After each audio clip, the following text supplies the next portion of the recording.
मोनसे गोजोनथाव खौरां कक्राझार सहरनि जेडे रडजों नांजाबनाय गोजोनपुरी रयेल एनफिल्ड शोरूमनि गोजौआव थानाय आइ आफा बीएम इन्स्टिट्यूट अफ पैरामेडिक्स बेखेवदों।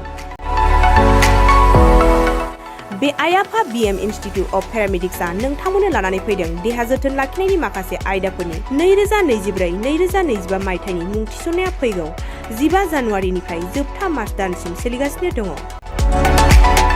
10+2 नि उथ्रिसारनाय बिजाथि एबा फरायसाफोरा बे पैरामेडिक्सआव गावारि सोलोंथाइखौ लानो हागोन। कक्राझार सहरनि गोजोनपुरी एबा गांजिमा बाजारजों नांजाबनाय आइ आफा बीएम इन्स्टिट्यूट अफ पैरामेडिक्सआ नोंथांमोननि थाखाय गोदान मुं थिसननाय आयदाफोरा जादों medical laboratory technology, first aid patient care and assistant nursing, OT technician, ICU technician, radiology technician कर्सखौ 2 बोसोरनि गेजेरावनो आबुं खालामनानै बीएसएस डिप्लोमाखौ लानो हागोन।